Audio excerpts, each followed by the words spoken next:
Joining me right now is UFC flyweight Shana Dobson. Thank you for the time today. How you feeling? Thanks, man. I feel good, man. I training out the way for the day, so I get to chill and just rest at home. No doubt, no doubt. What do you Mhm. usually do at night after everything is over with? You just go home, eat, and just lay around? Yeah, if I don't have a night practice that day, then that evening, then I usually just go home, try to get some work in. Because I work full time as well. Mhm. Um, and then fortunately, I'm done with my master's program. I just have to take my test, so I don't have to worry about getting homework done or nothing like that. So that's good. What's the masters for? Clinical mental health counseling. Yeah. So what do you plan on doing with that degree? Man, so I've really been all over the place with it. Like, I wanted to work with athletes, like as you know, not necessarily sports psychology because I'm not going back to school after Mhm. this. But kind of like helping them out with mental training because I know how difficult it is. I know how necessary it is to be mentally prepared just as well as physically prepared. All right. Well, Yeah. I'm looking forward to seeing what you do with that degree. You know what I mean? Like helping athletes, not in the training room, but outside the training room is also important, I believe. Thanks, man. Appreciate it. All right. Now with your team, Elevation, I just noticed that they won 2025 a Gym of the Year, an award that you can share with your teammates and your coaches. So Yeah. what makes that team so special in your eyes? Yeah. I mean, I was just talking about this earlier. I can't talk about it enough how special my team is. Man, we have some of the best coaches in the world, if not the best. We have great training partners. We have teams that we collaborate with that come over and work with us on a daily basis. I'm getting to train with individuals from all over. All different abilities, all different specialties. I'm getting different looks, different perspectives from my coaches. So I think it's just the energy. You know what I mean? Like not to knock on no other teams out there, but I've been in different rooms, different gyms, and the energy that exists in this gym, the camaraderie, the family like energy, just the coaches are so invested and they don't care if you're in the UFC, if you've never had a fight, they're just as invested in you. So I love that. I love the humbleness about the team too. Denver is a very unique city. Did you fall in love with Denver immediately when you got out there? um I'm an East Coast girl at heart, you know what I'm saying? So no, I fell in love with my team and Mm. the environment, you know what I mean? But I have picked up some really awesome hobbies, while being out here hiking. The atmosphere and the environment out here is great. It's very laid back, very cool, and very nature oriented. So, I don't know. I moved here last December, and almost immediately we went into lockdown. We've been in COVID, under the thumb of COVID for the longest time. So, um, I haven't been able to really experience Denver like that, but I do plan on hitting up some of these restaurants everybody's talking about, and you know what I mean, getting that kind of deal, getting into that. For sure. Now, I wanted to get into your last fight, right? In the Yeah. summer of 2020, second round TKO, biggest upset in UFC history. I'm pretty sure you've talked about that 1,000 times, probably a million times with everybody in the street and everything. But I wanted to get into like the whole fight week. You know what I mean? Like, Yeah. what was probably the most memorable moments of that fight week outside the actual fight?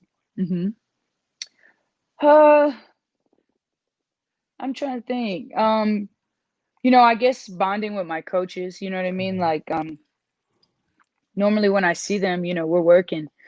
So getting the opportunity to just be with them because it was just us, you know what I mean? There's no fans, no family, no friends around. It's just us. So getting to like hang out with them and my jiu-jitsu coach, Coach Valor, he brought his virtual reality game, and it was me, him, and Sean. We was up that night just playing that and just kicking it. So I think getting a chance to bond with my coaches on with stuff other than fighting related stuff, that was pretty memorable for me. And then now, that's like the next purchase I want to make is that virtual reality game. It's so cool. If you don't get a chance to check, if you haven't got a chance to check it out, check it out. It's like, I'm not like a gamer or anything like that. I was like, oh, PS5, Xbox, that's cool. But that VR thing is the Mhm. truth. Yeah, I've heard a lot of good things about the VR. It's Oh just yeah. another Oculus or level of something like that. Yeah. yeah. Yeah. So yeah, I've never tried it, and I've tried like those VRs, like when you go to the gaming places and Oh they yeah. put you in those rooms and stuff. I tried Oh that, and yeah. that's pretty cool. So I might Yeah. have to purchase one of those Oculus Rifts. Now There you go. with that win, right? Hmm. It's a big win. It's such a memorable win, and a lot of people, they only remember you in this game. I mean, let's be real. They only remember you from your last performance, right? They kind Hmm. of lose like what you've done before that. And I wanted to Yeah. talk about, you were on that losing streak, and you got that big win. Does that win erase the memory of that, or do you still keep that memory of losing in the back of your mind to Hmm. push you forward? Yeah. And it's crazy because like this this fight kind of came at around the time where they were like doing the UFC awards and all the media awards, and I kept, it was kind of brought back up like, oh, the biggest upset in UFC history. And I had my chance to celebrate, you know what I mean? Like I even, I don't like to remain in a moment. Even if it's a loss or if it's a win, I don't like to remain in it too long because, there's upsides and there's downsides to winning and losing. Um, you know, um, what I try to remember is just the facts. You know what I mean? I'm working with Coach Professor Elliott with Easton on my mental training, and we talk about neutral thinking and kind of remaining in the facts. And the facts is that you know I've been in there for wars. The facts is that I've been in there with high level competition. Win or lose. You know what I mean? So I just kind of try to focus on that and not so much the outcomes. You know what I mean? Like that was a great thing. I'm very proud of that performance. But it's all it's like a breath that you already took. You can't get it back. You know what I mean? It's on to the next. So you know preparing for my next task is kind of what we're focused on right now. Yeah, that's a great way of looking at it. And Yeah. most fighters, when they enter the UFC, they usually have like 10 fights, 20 Hmm. fights, and you're still early in your career. You don't even have 10 fights yet. Do you Right. feel like Yeah. you're you're getting like on the job training at the highest level every single fight? Yeah. I talk about that a lot. Like, is that I'm pretty much growing up as a fighter, in front on the biggest stage that there is, in front of everybody, so it's always presented that pressure, you know what I mean? Mhm. But, I'm a bigger picture kind of person, you know what I mean? I love fighting. I love this opportunity that I have. But I also know that, that I have a life and life goes on and life will exist after fighting and the fact that I get to say, that I did this, you know what I mean? That I got to fight on the biggest stage that there is, that I got to fight overseas, that I got to fight under the greatest coaches, that there is. That's all I'm looking for is the opportunity to say that, I did this to this capacity and I trained hard and I pushed myself and took advantage of this opportunity. All right, now it's been 6 months almost since the last time we saw you. Why have Yeah. you decided to take so much time away from competition?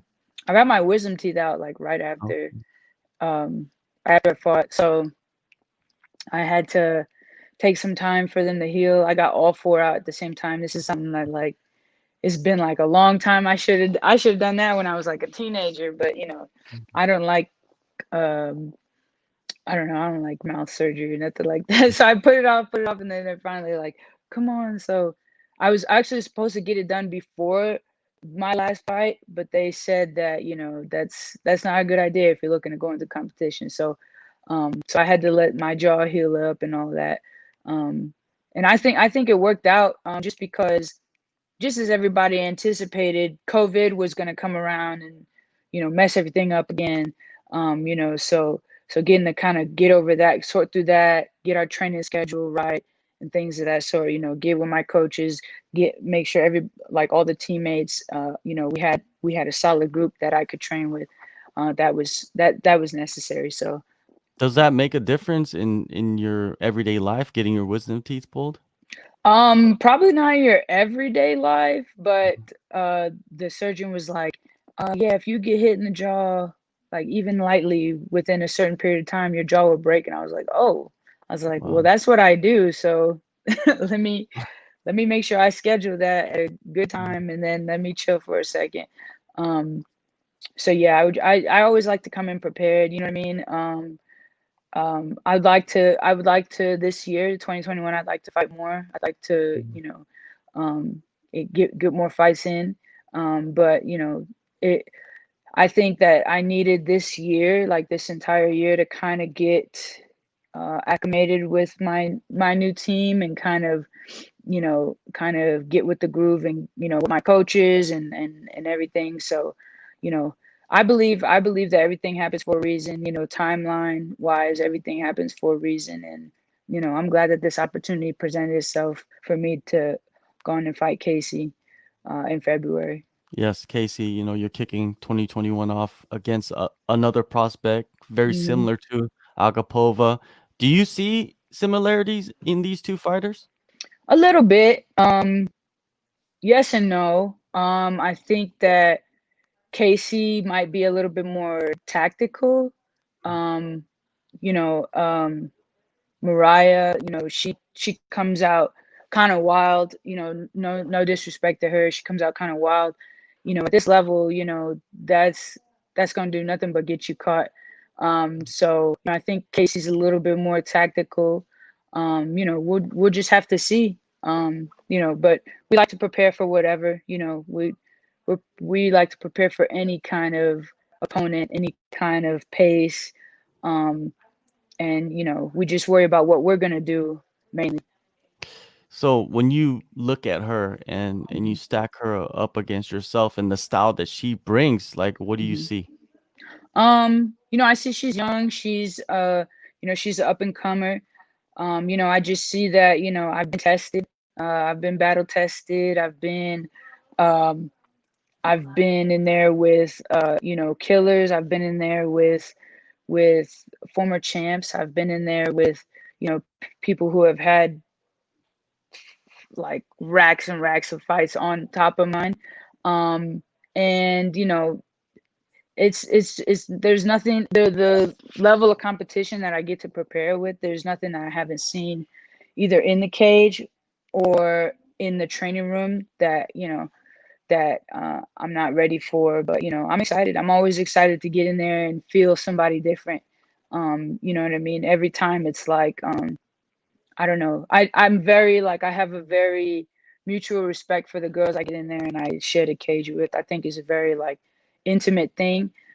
So I'm ready for the best version of her, and I hope she's ready for the best version of me. From what you said, the last year seems like it's been a year of growth. And before you got actually into this training camp for this fight, did you work on anything in particular? Did you focus on anything?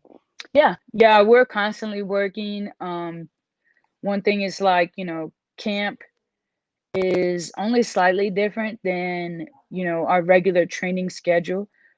We try to just keep progressing, keep working. I know I work with my coaches, consistently.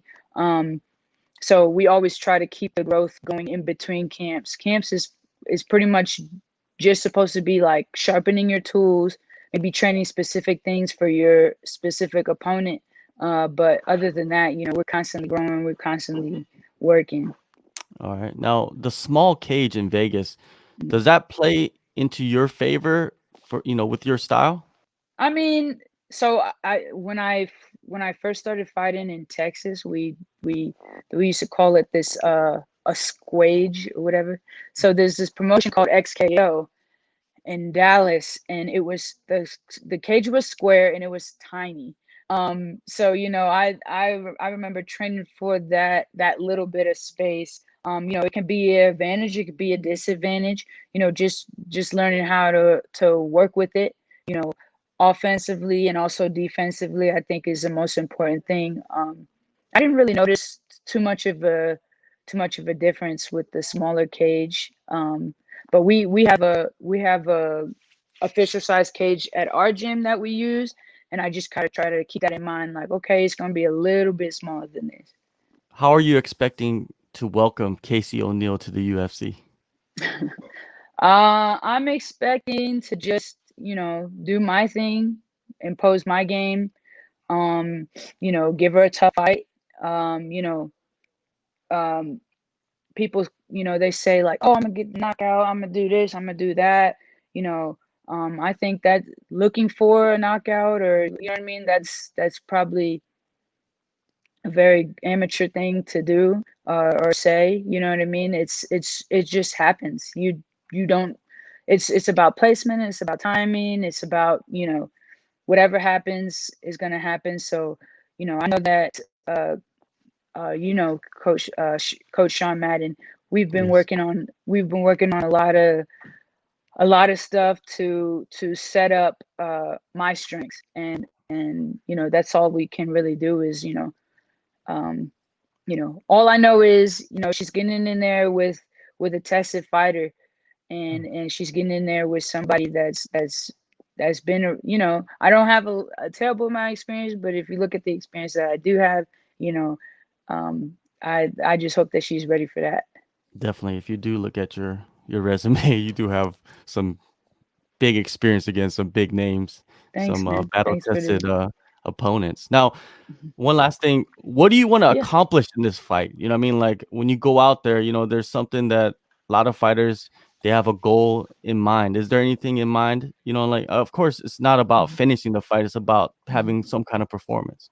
Yeah, I guess that's true. It's like the goal last fight is going to be different from the goal this fight, but I think it's just about keeping my momentum going. And um, I like the idea of being called an underdog, but I also want to earn the respect that I feel like that I should be earning.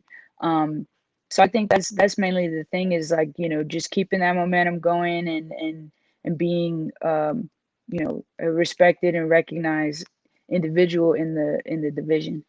All right. Well, February 20th, UFC Fight Night, Las Okay. Vegas.